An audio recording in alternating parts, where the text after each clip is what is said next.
The Toronto Blue Jays have landed one of the top free agents this offseason.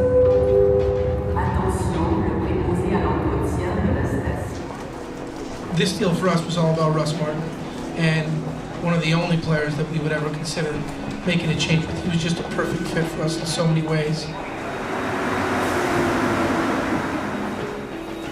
It was the dream. I pictured myself trying to do good things out there, and now today, you know, it's all coming to life.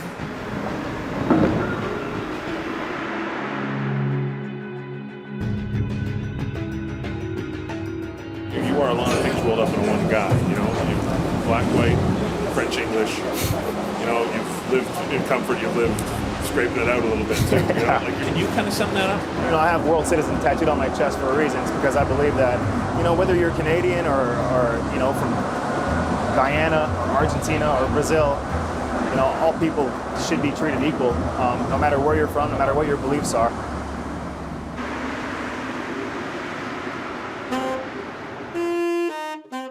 Russell Martin Sr. is African-Canadian. He grew up on the South Shore, not far from Montreal. Suzanne Jeanson is Franco-Manitoban, an actress from just outside Winnipeg. Their common ground was music. Okay, so where did you meet Russell's dad? Over the phone, actually. I had a friend of mine who was trying to match me with this fellow, and I wasn't interested. So she had him phone me, and he phoned me, and he started singing. And you're gonna make me blush. Anyway, so he started singing This Little Light of Mine. This little light of mine, I'm gonna let it shine. So I said, okay, let's have coffee. Their son, Russell, was born during the short time they lived in Montreal. Russell's parents went their separate ways when he was 2 years old. By then, his dad already had him throwing a baseball. And by the time he was 5, he was showing signs that he might be a prodigy. So I'm hitting them fly balls, but I'm hitting them fly balls from one end of the field to the other end, eh? That's 300 and some odd feet, and he's catching them. But he's throwing them back. But I'm asking him to get it straight. Like, don't throw it over here and don't throw it over there. And he'd be throwing it, boom. And then the ball would come trickling in. Nice throw, Russ, good throw, man. When Russell was 9, Suzanne remarried and moved with her new husband to Paris. For 2 years, when school was in session, the City of Light became Russell's home. When they didn't have school, we would leave and go and visit Europe. We went to, you know, Germany and to Holland and to Belgium, to Italy. Loved Italy. And for Russell, it was also, he had to adapt because it was difficult, I think, for him. Okay, I'm leaving all my friends that I've just made. I gotta go somewhere else. They don't like baseball over there. They don't like hockey. I'm like, what's going on, man? Like, what? This sucks. Like, I don't like it at all. And then I hit the corner bakery. I had the chocolate croissants, and I'm like, okay, this ain't so bad. After 2 years in Paris, his mother moved back to Chelsea, Quebec, near Ottawa. When I came back home, I was like 12 to 15 pounds heavier just from all the croissants and stuff, stopping every day before going to school. And then seeing my dad's face was like, what happened to you? When he came back, he was overweight. I couldn't believe it. Oh my God, that was hard. That was hard, because I went to get him at the airport, and I looked at him. He was looking kind of chubby, but, and it was funny, because I'm pushy, and I'm demanding. I can be nice about it, you know what I mean? I can be a sweetheart. I still want. I was always excited to come back, because I'd come back for the summers and play baseball with my dad. We'd practice, you know, he'd hit me ground balls, fly balls, play a game called Murder, She Wrote. You know, he incredible. I'm about 15 feet away from him max, and in between 2 posts with the chain link fence behind us, and he's trying to get the ball by me, either on a hop, either on the fly, and I'm just, you know, I'm there like a ninja, you know, just trying to knock everything down and catching everything, and I got to be pretty good. To take those situations and make it into like real life situation. You know, come on, Russ, we gotta get home, baby. You got a good show. You know, it would be like excitement. You know, And then he's getting a little tired. He wanted to go play with his friends and stuff. And We're out there on the field, and we're doing a certain drill. I don't remember exactly what it was. And then I got tired, and I was like, you know what? I'm done. And he's like, oh yeah? He's like, you're done? You don't think that there's somebody out there, there's a kid working harder than you right now that doesn't want it more than you? And I was like, what? I'm like, I never really thought about that, And he's like, no. And then he played the game like, oh, you want to go? Okay, we're going. And I was like, no, we're not going. He's like, oh yeah, we're going. We're getting out of here. And then I lost it. I started crying. I'm like, no, we're staying. And then so you kind of got to see, how you kind of shaped my attitude a little bit. And then I played my heart out for the rest of the day, and I kind of just had that in my mind. Every time was like, there's no way that somebody's going to be working harder than me that's going to make it. So that's my dad, man. He's just playing games with my mind. After living primarily with his mother for the first 12 years of his life, Russell had to make a choice. Well, it was a natural decision because I told Russell all the while he was growing up till he was 12 years old that when he was 12, he could choose who he wanted to live with if his dad was able to take him in. And Russell's dad came down to Chelsea and we talked about it. And Russell, he knew it meant baseball all year round. it's like it sort of rejuvenated my life because it allowed me to see that grow in him, where I didn't even see it in myself. I could see it in him, and it was, wow. Moving in with his dad wasn't just a change of address. Living with his mom, he enjoyed all the creature comforts.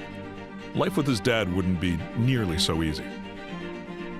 Didn't have a ton of money growing up, and from what I remember, he used to make his money playing saxophone in the subways and stuff, and I remember counting, the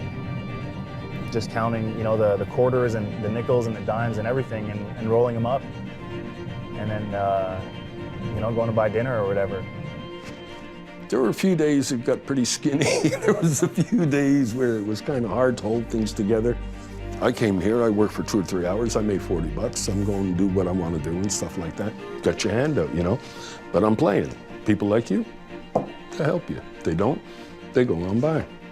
And we were down to just enough to get by on.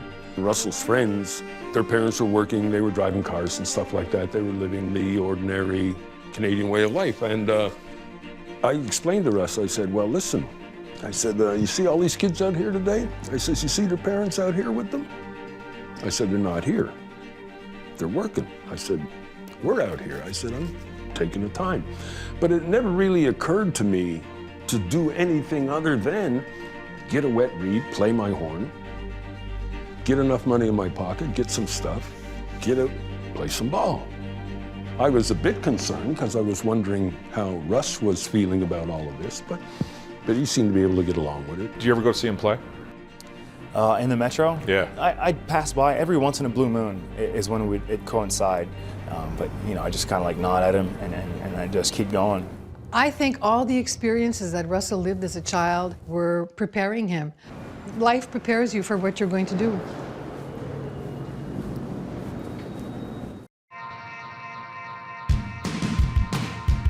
Martin excelled in high school, and in 2000 was a late-round draft pick of the hometown Montreal Expos. He decided not to sign. Later that year, following a standout performance for Canada at the World Junior Baseball Championships, he was offered a scholarship to Chipola College in Florida, where he crossed paths with a future teammate.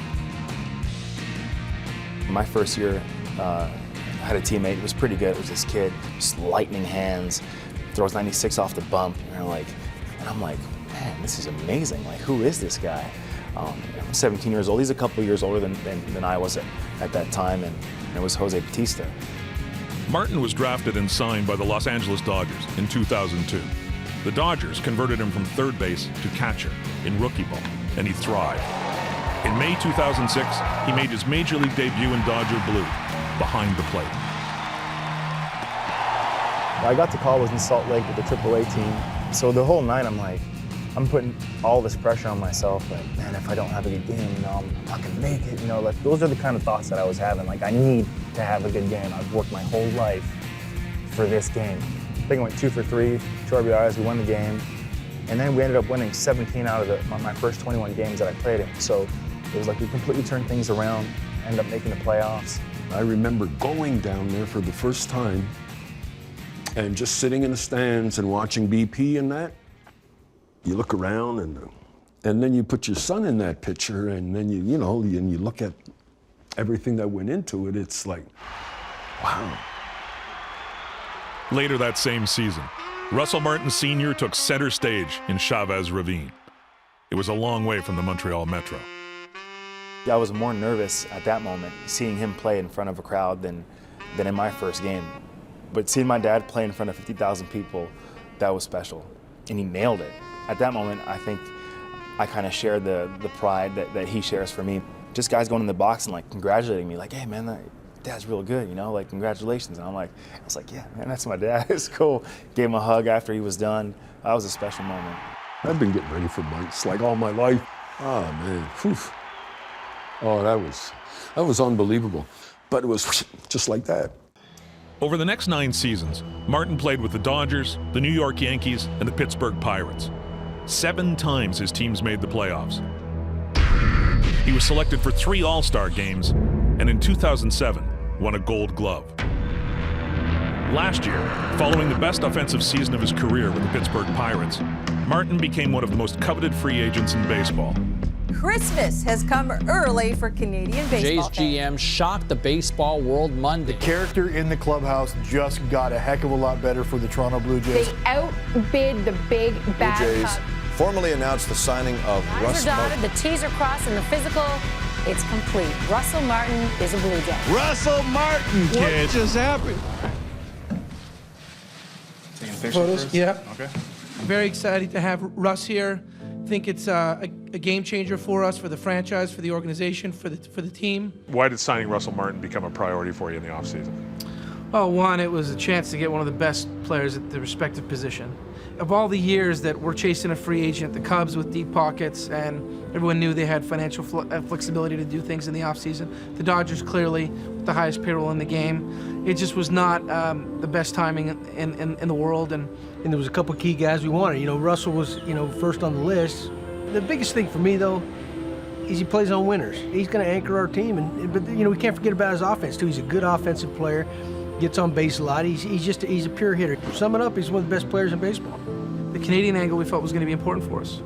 And it's not that it was a sales pitch, it was sincere, but that's the one thing we had that could separate us. Families close to home, the impact he can have at the grassroots level, the long-term impact that he can have in baseball in Canada. With a guy like Martin being that guy that's going to be here for 5 years, he just brings a presence overall. His experiences, whether it's with the Yankees, the 2 years he's there, they go to the playoffs. The Pirates, under 500, 20 years in a row, they get to the playoffs. I don't think it's coincidence. Did you get a call from your agent saying, hey, we just heard from the Blue Jays, or is that how it worked? When I heard the news, I was at my best buddy's house, and we're just sitting, I think we're watching the Montreal Canadiens play somebody, and me and my agent were just, calling back and forth. At that time, there was a few teams involved, and then he came up and he's like, we got 5 years, Toronto, this is what they're willing to give you. And I'm like, done deal, man, well, let's do this thing.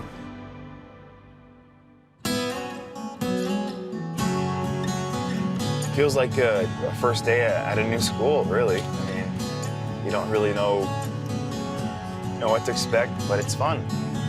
In February, Martin arrived at spring training in Dunedin, where he was the central figure in 2 key storylines. He was set to supplant Dioner Navarro as the Jays' starting catcher. The second time in his career he'd taken Navarro's job. The story with Navarro, he actually got hurt when we were both with LA in 2006, and I got called up and I started playing pretty well, and then I think like a week and a half later he ends up getting traded to Tampa Bay. He's definitely gonna have to play a role on this team. He's a guy that has a lot of talent, awesome switch hitter, good contact guy. I put myself in a really good position last year, and I don't know where and if anything did went wrong. And obviously Navarro's in a tough spot, and he doesn't have to be happy with it, but as long as he doesn't let it affect the team too much, he'll be considered a great teammate, and that goes a long way in the game of baseball. Martin also had to answer the most pressing question at spring training. Could he catch R.A. Dickey's knuckleball? The thing about catching a knuckleball, I think the only way to get better at it is to have a lot of repetition. So we're just gonna play catch today, and you know, just get a feel for what he does and what the ball's doing, and be ready for the challenge. Oh boy.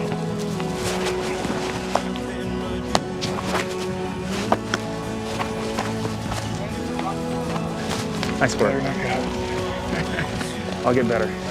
You don't really see the angle that I see. It's got depth to it. I'm gonna have to put the work in, but today it felt good. And it's just like, yeah, it's the initiation of a new beginning.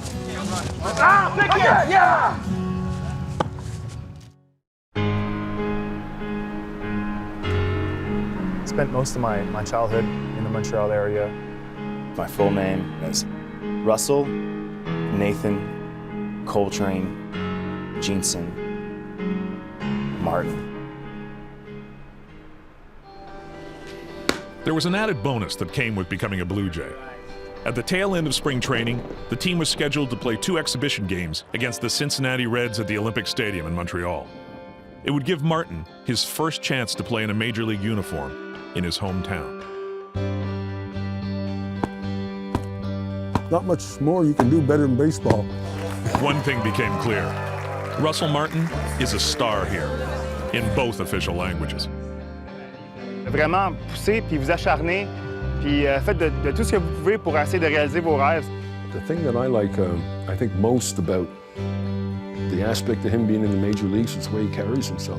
Même quand il y a du monde qui vous dit que vous n'êtes pas capable de faire quelque chose, c'est laissez pas quelqu'un d'autre vous décourager, parce que la force, là, vous l'avez tout le monde, hein? C'est en dedans de vous. There aren't too many serious athletes that I've known in my life. Take a minute or two, watch the kids. You hear it all over the place. Just love it. Game day, and a trip every Expos fan knows by heart. The Metro to P9 Station and the Big O.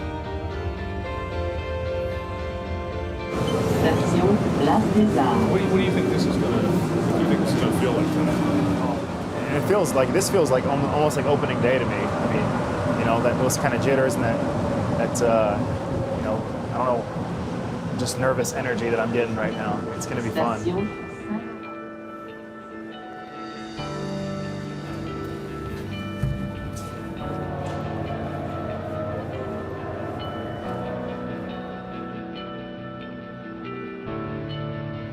Love it. I mean, this is exactly how I remember it. It's the same. Unbelievable. When I look back, and I consider myself an optimist, so I tend to retain the good memories, and I just remember, you know, spending endless days on the baseball field. You know, my dad coming up with crazy drills, keeping the game fun for me, and dreams don't just happen at night, you know, when you're sleeping. They can happen, you know, when you're living them. And, you know, I think I'm proof right now. Montreal! Pretty much I'm going from the dream of being in Olympic Stadium, you know, the childhood dream, you know, thinking about it, imagining it as a kid, having my dad tell me stories, kind of creating the memory almost for me, and then going to actually physically being here to hours away from, you know, living out my dream. Yeah, I'm ready for it. And on this night, both Martins play a starring role.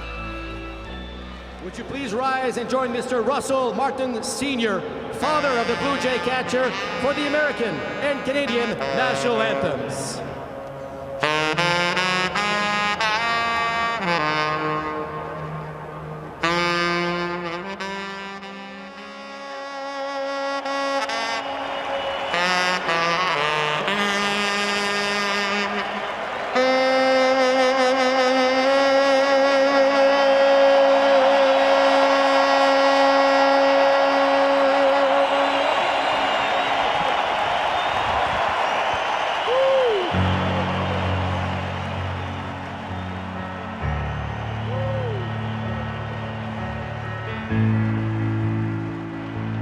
I opened up the paper this morning when I went for coffee, and it said,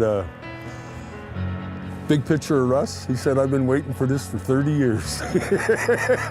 You know, he's like, he sort of had the dream of being a baseball player really, really young.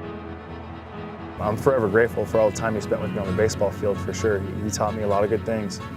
And, you know, even to this day, he's my #1 fan.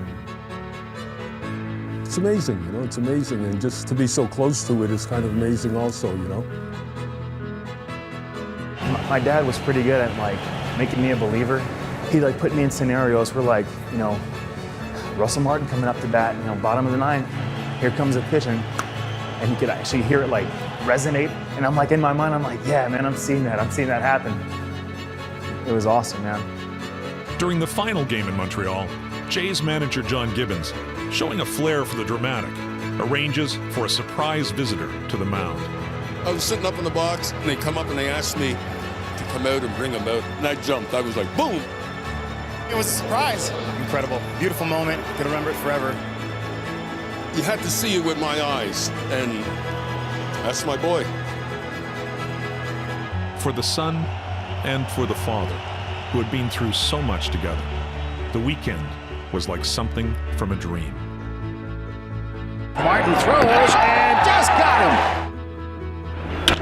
There's a drive to left field. High and gone. Russell Martin.